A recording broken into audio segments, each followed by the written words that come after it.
Sneak in here.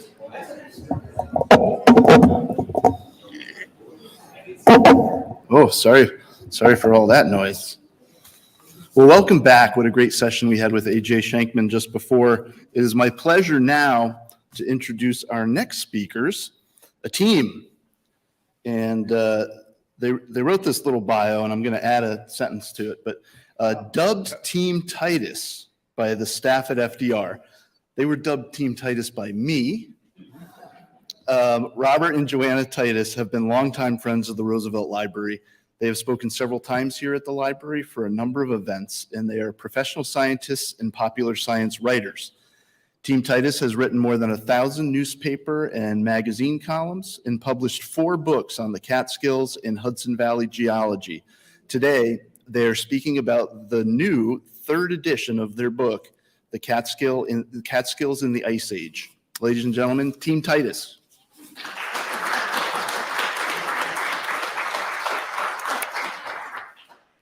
Well, I can't tell you how happy we are to be here this morning, and honored, of course, and thankful once again to be part of this wonderful day of local history and to be part of the first in-person event here at the Wallace Center in some time. And of course, our special thanks always goes to Cliff Lobby for gathering all of us here. We're both retired now, professional scientists. I, a biologist, Robert, a geologist. In recent decades, we have become writers of popular science. We publish in 3 regional newspapers and 3 local magazines at the moment. And we've also, as Cliff said, published 4 books on Catskills and Hudson Valley geology. We're here speaking to you today about the Ice Age in the Catskills, but most of what we say today can be really extended out to the entire Hudson Valley. And this is a map of the Laurentide ice sheet that shows the extent of the ice cover at the height of the Ice Age about 20,000 years ago. Not only did the ice spread out across much of North America, but keep in mind that it may have been up to 2 miles thick.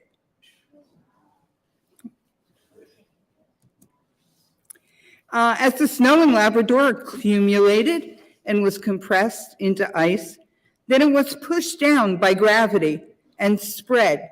Its advance was not smooth. It broke up and reformed and came south around mountains and down through valleys. So large lobes of ice formed. And the lobe that we're concerned with is known as the Hudson Champlain lobe. We refer to the front of these lobes as glaciers, fingers of ice that push ahead of the larger ice sheet.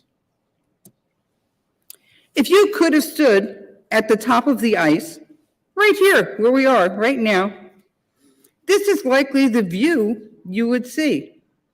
Just a few tops of the highest mountains sticking out. The mountaintops that stick out are called nunataks. Slide Mountain in the Catskills at over 4,000 feet may have been a nunatak. Now, most people, when they think of a glacier or its larger relation, the ice sheet, think of a beautiful, glistening, crystalline ice cube. But glaciers aren't ice cubes. Glaciers are dirty, massive, slowly flowing walls of ice that destroy everything in their path. So forests are crumbled into sawdust. Even pieces of mountains are ground into anything from sand to giant boulders.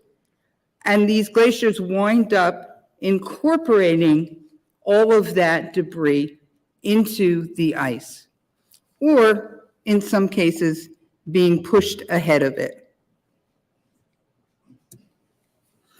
The Laurentide ice sheet got as far as Long Island, where it melted. It dumped its cargo of rock and organic material in what is called the terminal moraine, which is the dark black line across the map. So much debris that it actually formed most of what we know as Long Island today. And I'll let Robert tell you a few things about Ice Age. Well, there's always challenges when you make a presentation. One of the challenges we faced this morning is that many of you may never have been to the Catskills. Some of you may never go to the Catskills. How do we make it interesting to you? How do we appeal to you? What can we benefit you with, even if you never do go to the Catskills? Well, here's something that an image that we'd like you to carry around with you for the rest of your life. It's a photograph taken on the shores of North Lake, up at the North-South Lake campground in the eastern Catskills. Beautiful location. That's why people go there. They're out boating right now when we took that picture. You can swim there and have a grand old time. But in the foreground is where the geologists become interested. That rock has been smoothed off and by the glacier that came from behind us and moved away from us off to the west. That glacier carried an enormous amount of sand. It behaved like sandpaper. It ground down that surface. But that wasn't all. It was carrying with it cobbles and boulders, and it dragged those things. Oh, I can't make a loud enough scratching sound. It dragged those cobbles and boulders across the surface, leaving scratches, which you can see now that you know what to look for, all of them pointing away from us in the direction that the glacier was moving. Those scratches are called striations, glacial striations. If you're a hiker and you don't know much geology, you've probably walked across things like this any number of times, but your eye wasn't trained to see them. Now your eyes are trained. Now we hope you'll start noticing these things in the future. Well, all over the Catskills, this photograph was taken at the top of Overlook Mountain, which overlooks the city of Woodstock. It rises about 3,100 feet above sea level, and that surface has been polished and striated by a glacier that was 3,100 feet above sea level and extended another 1,000 feet into the sky above. This is, I rarely use words like awesome or awed, but with something like this, the first time you encounter it, you step back and are truly awed to appreciate, to look all around you and see the ice that had once been at the top of this important Catskill mountain. What a thrill it is to understand that sort of thing. Let's go back to North Lake and take a close look at one of these surfaces. Left to right, you'll see some very fine glacial striations. You spotted them right away, didn't you? Now you knew what to look for. But there's more to it in this image. There's another feature, maybe. There we go. Here. They're called chatter marks. Some people like to call them crescent marks. And like those striations, you've probably walked across these if you're a hiker and didn't notice them. Now that you have noticed them, now that you've realized, golly, this is an ice age feature, you might be asking, how on earth did these get there? There's a story, isn't there? The story involves one of those boulders being carried by the glacier, pushed left to right. The boulder has 2,000 feet of ice rising above it, pressing down on it, holding it in place. But the moving glacier is pushing it from behind. Poor boulder, pushed from behind, pressed down from above. Something's got to give. Eventually, the shove from behind overcomes the weight from above, and the boulder leaps forward 3, 4, 5, 6 inches and slams back down onto the rock, leaving this fracture in the surface. Time passes, the shove from behind builds up, and it leaps forward again, and then again, and then again, creating chatter marks. Think about it. You're out hiking with your children or grandchildren, and you see something like this. You get down and you point and you amaze them with your knowledge of the Ice Age. It's not unusual for us to have real success with bringing hikers along and showing these things to them. They truly are amazed. Another picture at North Lake. The chatter marks are advancing away from us, but there's a second set of features. There's the striations, there's the chatter mark. We have 2 episodes of glaciation recorded on this surface. First, the glacier came from the lower left to the upper right. Subsequently, a second glaciation passed from near us to away from us. What a wonderful record of the Ice Age is recorded in a slab of rock of this sort. We put this in our first edition of the book, and immediately, a couple of months later, the North Lake crew buried it. They didn't like the bare rock. Well, when our book came out, they uncovered it again. Now, here's again the trained eye, something anybody could miss. This is a surface which has been glaciated, and there are quartz pebbles in the sandstone, and they stood up and got in the way of the advancing ice, again, left to right. And notice in the downstream direction to the right, how there's a little hillock of bedrock which was shaded by the protection of that pebble. We call these rat tails, and they're wonderful features. They not only tell us the direction that the ice was moving, the compass direction that the ice was moving, but they also tell us the direction that it was moving, left to right. Again, what wonderful things to see. Here's another example. We're puzzling over this one.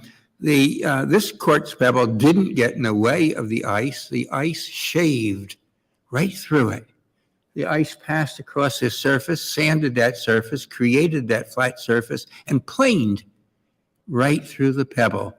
Again, something that you have been hiking for 40 years and never could have possibly noticed. But we hope you'll always remember from now on, and maybe you'll be lucky enough to see this. This was right at the top of Catskills Falls. This is a hill called Roman's Nose in Middleburg, and you look at it and you go, oh, it's nice. It's a pretty little hill, ho-hum. There's an Ice Age story here, if your eye is trained and if you know what to look for. The glacier came, in this case, from the right, which is the north, to the left, which is south, and the glacier planed up this side of the hill, got just past the crest, and then as it overtopped the hill and moved on to the south, the ice stuck to the bedrock, and moving to the south, it yanked great masses of bedrock out of the ground to create a cliff surface, a cliff slope on the south end of the hill in the direction that the ice was moving.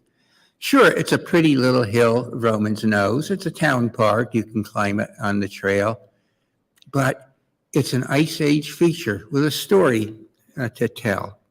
Here's a view from the top. People call this the dance floor. I hope nobody ever dances up there.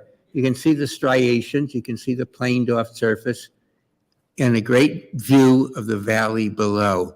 There's another story down there too. Look at how flat the valley floor is, but we're going to come back to that in a little bit. Well, all over the Catskills, we see what we call ramp or scour and pluck landscape features of this sort. This is the top of Pratt's Rock in Prattsville. Perhaps you've climbed up to this very spot. So you could see the view of the Schoharie Creek Valley below.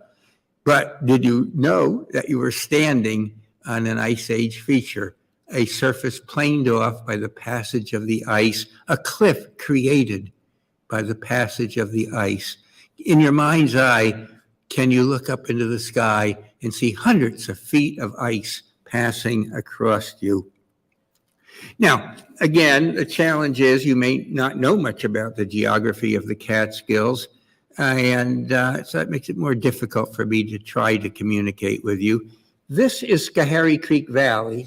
It begins in the highest peaks of the Catskills. The Schoharie Creek flows in that direction.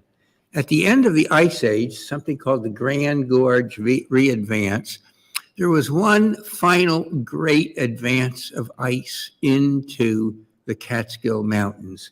A lot of ice came through Tannersville to Hunter and off to the west. A great deal, even more ice came from the south, past Middleburg, past Prattsville. And a marvelous thing happened right here. The two glaciers collided with each other. We like to call these Ice Age train wrecks. And you see the ice coming down the valley from one direction, more ice from the other, and then all of a sudden,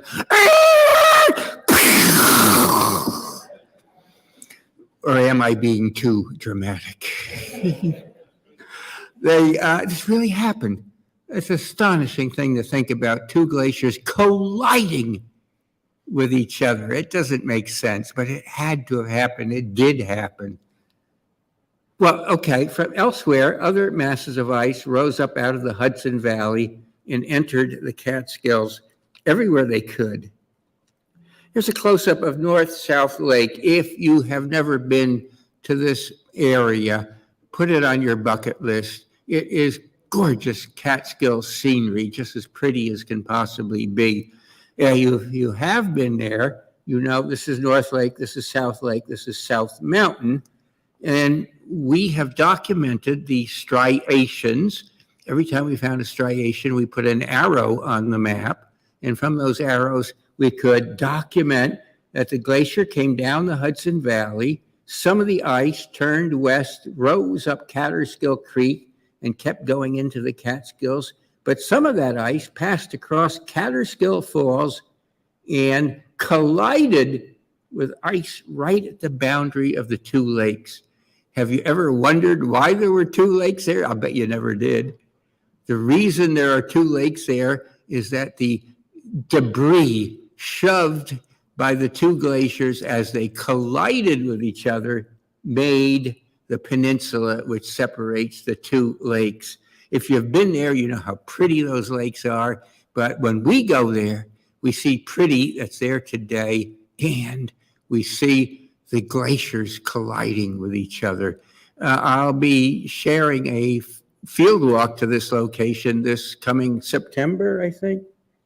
June 4th. The Mountaintop Historical Society website you can check with.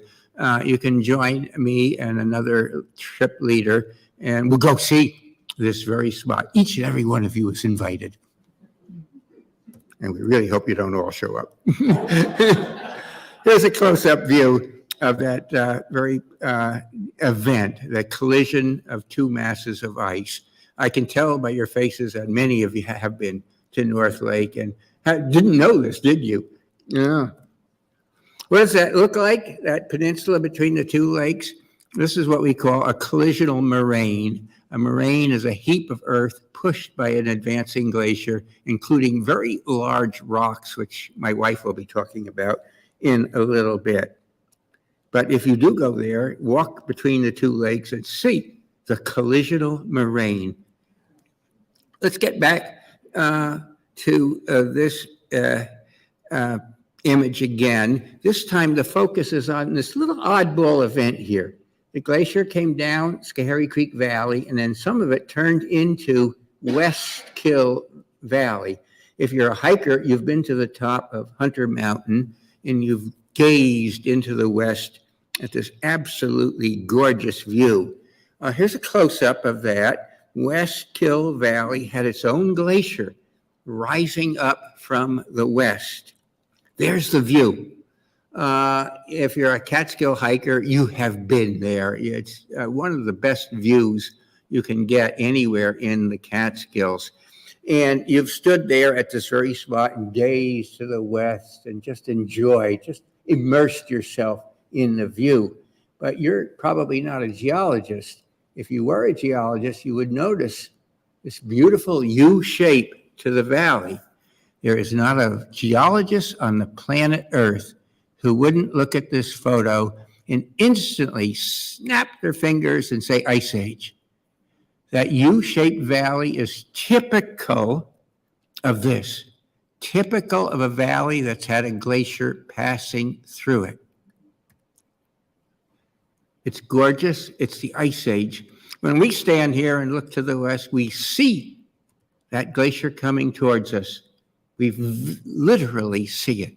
We always stand in one location and occupy two moments in time. Well, subsequently, the climate warmed up and that glacier began to melt. When the glacier melted, it turned into water. And where would it go? It had no place to go. It can't go this way. The glacier is blocking its path. The water finds a way out, and that's the route it took. The water drained through something that's today called Diamond Notch. And again, if you're a hiker in the Catskills, you've been to Diamond Notch, and you know you can't get a good photo of it, so I was lucky to find this online.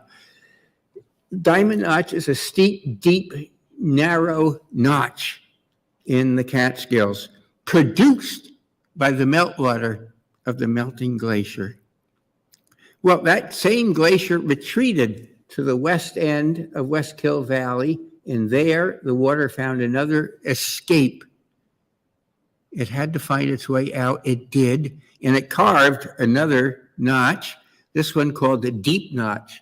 If you've driven Route 42 south, you've passed through Deep Notch, and you probably thought, oh, isn't that pretty? Which, of course, it is. I thought I had a better picture. It's the product of the Ice Age. These notches are scenic wonders of the Catskills, but they all have an Ice Age origin, an Ice Age explanation. When we drive through this notch, from behind, from the north, we feel the flow of meltwater that had once been there. Well, that ice continued to melt and way off to the east. And when it got to this location right here, it similarly created something called Stony Clove. And if you've spent much time in the Catskills, you've seen Stony Clove. There it is, pretty. There's a parking lot right there. You can get out and take this picture, and you can sit in the sun at the edge of this pond, and you can look north and see the scenery that's before you. When we look north, Johanna and I, we see a glacier rising hundreds of feet above the floor of the valley. It's melting in enormous quantities of raging, foaming, pounding, thundering white water is cascading through that gap and carving that gap. We stand in one location and we occupy two moments in time. Today's pretty and the Ice Age's scary. Well, that glacier kept melting off to the north, reaching the vicinity of Middleburg, And when it got that far, it left behind an enormous lake. This would have rivaled, Lake Champlain, I suppose, something of that sort. And it's called Lake Grand Gorge. It's named after Grand Gorge, the town of Grand Gorge. And Grand Gorge is another one of those notches. That's where the water escaped at this moment in time. Have you been through Grand Gorge? Don't forget this talk and the image that we're creating. Well, the lake is gone, but evidence of it still exists. Oh, look at the Scary Creek Valley. Why, that's a floodplain, isn't it? Wrong again. That's not a floodplain. That is the floor of Glacial Lake Grand Gorge. The bottom of lakes are flat, always flat. In your mind's eye, fill that valley up with water. Stand again at the top of Roman's Nose and look 600 feet down below you. The lake was that deep. And look at the bottom of the lake. It's down there. Have you been there? You didn't know this, did you? You didn't know what you were looking at. We occupy 2 moments in time. Today's pretty, the distant past, marvelous lake, 600 feet deep.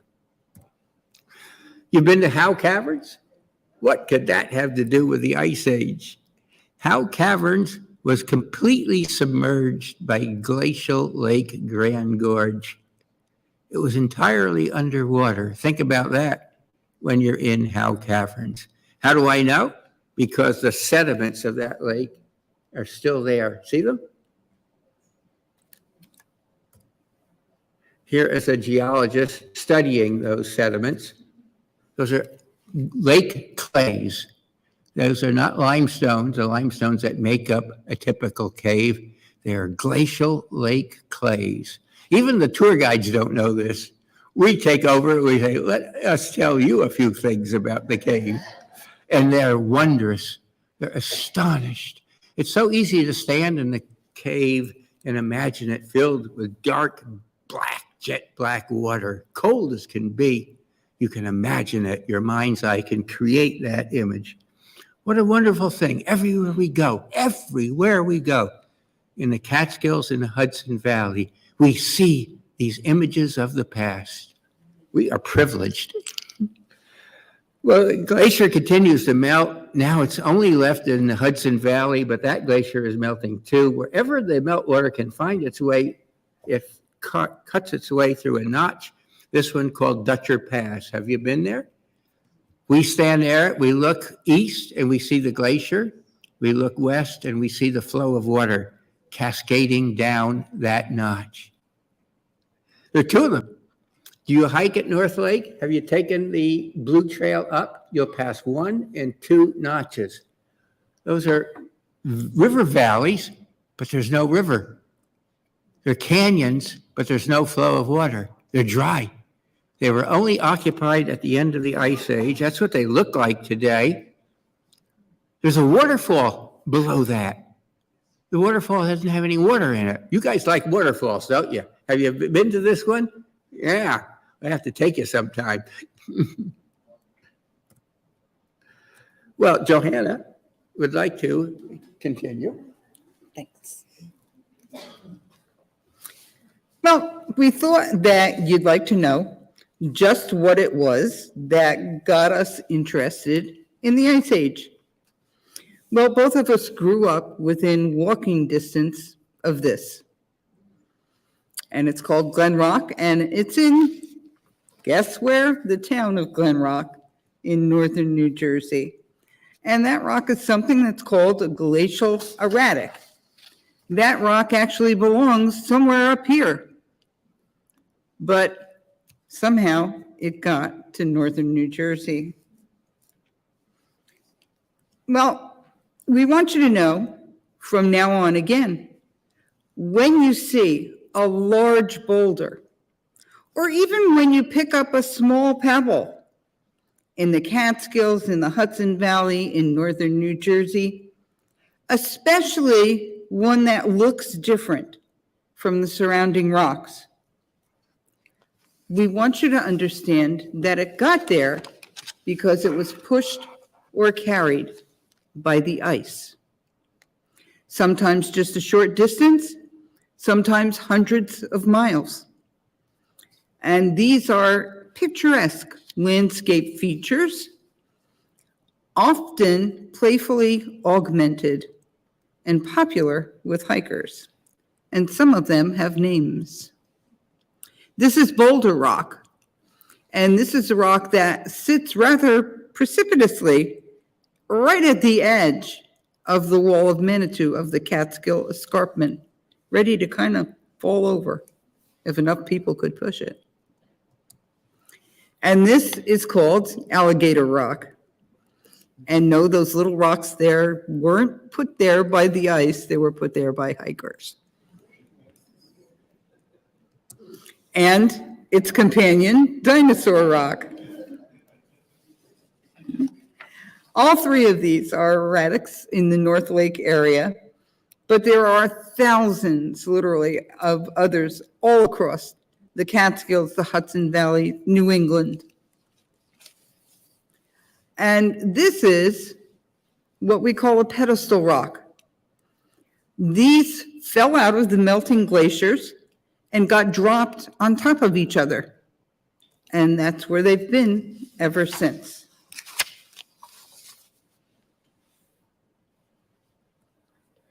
Well, nobody would, we all love the Catskills. They're so scenic. They have their own unique beauty. Nobody would go to, even spend years in the Catskills and dare to compare them with the Alps of Switzerland. Or could they? Do we have the nerve to compare our Catskills with the Swiss Alps? We sure do. Yeah, we've got it. Nerve. This is a typical old 19th century woodcut of the Alps of Switzerland. The high peaks of the Alps are so tall and it's so cold up there that alpine glaciers form. They form in what we call niches, bowls at the tops of the mountains, and they flow out from those niches in a downstream direction. There's a photograph from an old stereo pair showing virtually the same thing. The key word is niche and niche, bowls, where they originate. We've got a bowl. We have a niche. We have what's called a cirque lake. It's at the back of Overlook Mountain. It's called Echo Lake. Have you been to Echo Lake? Did you know there had been an alpine glacier formed right there? Overlook Mountain would have looked like something from Switzerland, late in the Ice Age. The climate was too warm downhill for there to be ice, but still cold enough uphill to form alpine glaciers just as they do in Switzerland. We were invited to go to Mount Pisgah in the western Catskills. The people who were caretakers there are great fans of ours. They love to read our articles. And they asked us to go and see if we could find anything at the top of Mount Pisgah. We were astonished. There were 1, 2, 3, 4, 5, 6, 7 glacial cirques, glacial bowls.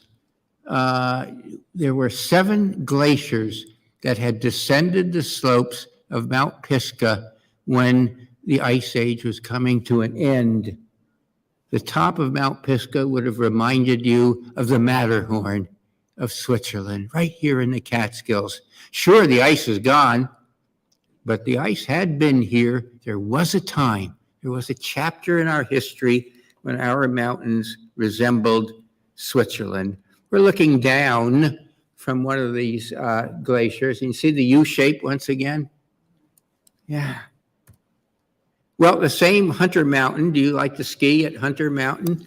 Perhaps in the summer you've taken the hike all the way to the top of Hunter Mountain, and now you've learned enough to realize that 1, 2, 3, 4, 5, 6, 7, 8, 9, 10, 11, 12 glaciers once descended the slopes of Hunter Mountain. I wonder if even the ski slope people know that. We should give them this map. They can put it up in their lobby.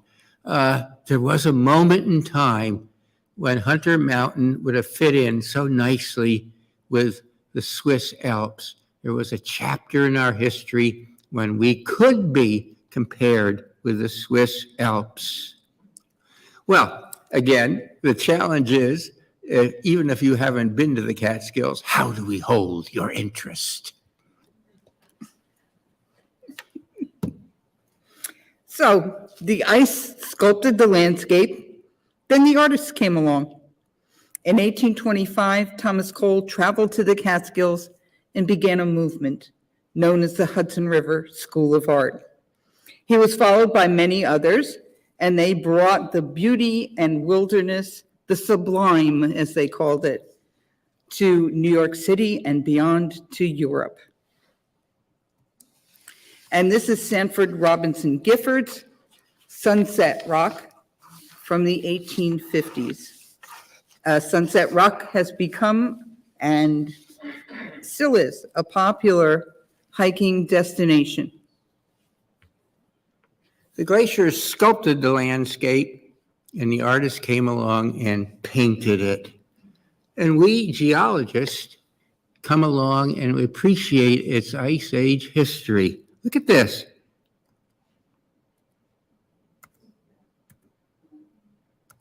The guy is still there.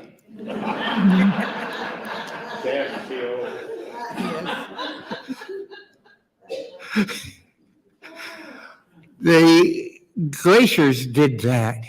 This is ramp and pluck, or scour and pluck topography. You've already learned that.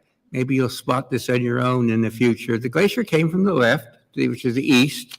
It rose up the Catskill Clove. It planed across that surface and then yanked boulders out of the rock.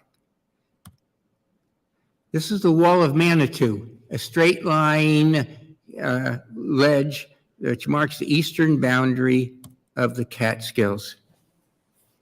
This is Frederick Church's Above the Clouds at Sunrise from 1849. The Wall of Manitou has always defied painters. It's too broad a view to fit on a canvas. But Frederick Church solved the problem by hiding it under a morning cloud bank. And A River in the Catskills by Thomas Cole, 1843. Cole painted this just a short distance from his home, Cedar Grove in Catskill. And that is the Wall of Manitou, once again. And we found that spot. What a thrill it is to put your feet where he must have put his feet and stare where he must have stared. It's a breathtaking experience. Look at that.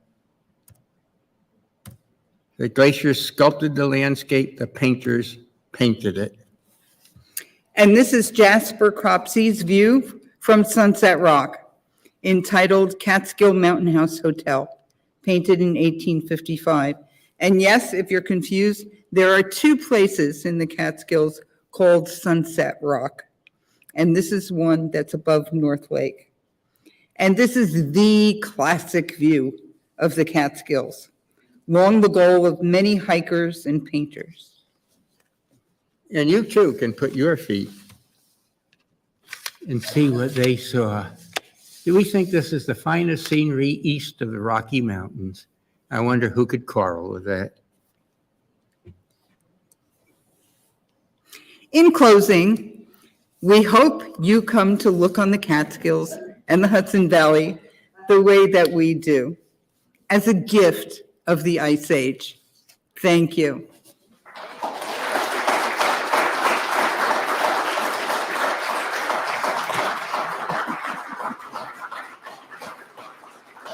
What? We looked so much younger back then. We'll be happy to take any questions, and then we got to skedaddle and go sign books. Well, I believe. Okay. It's two very fast questions, actually. I know we're concentrating on New York, but what was the width of the average glacial sheet You know, I mean, I never knew more than it landed in Brooklyn, but how Oh, boy, wide was it? it was from the East Coast all the way out to Wisconsin. Yeah, That far? coast to coast. Yeah, and that was just our ice sheet. There was another one Now, west of that. filled the Hudson Valley. It was as wide as the valley. And because of my advanced age, I completely forgot what the second question was. I have no idea. I'm sorry. It might come back to me. Oh, well. Wow, that's bad. Oh, we know all about it. What? What? Yeah, I forgot. Professor Titus, I wanted to ask you, my understanding is that the most recent glacial advance in New York State wiped out or obliterated much of the previous advances. Have you attempted to find evidence of these previous advances?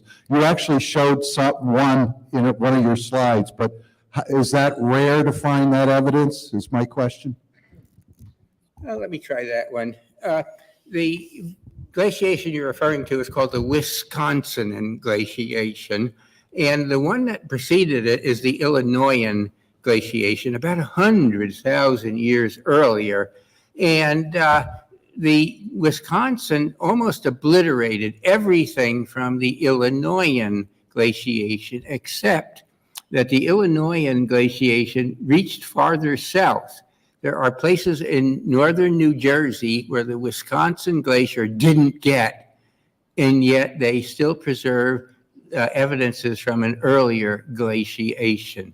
And here in the Catskills, I've been in one time when I was a very young man that far back, I was pointed to a little hillock and some sediments, and somebody announced that those were Illinoisan glaciers that had created those sediments. I can't remember any of the details. I can't justify it. The answer to your question is it's very hard to find previous evidence of previous glaciations.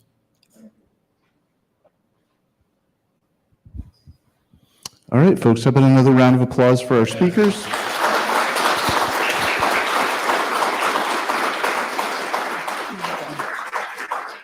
They'll be signing copies of their books outside by the lobby outside the New Deal store. And we're going to take a lunch break at noon, and we'll see you back at the top of the hour at 1 o'clock.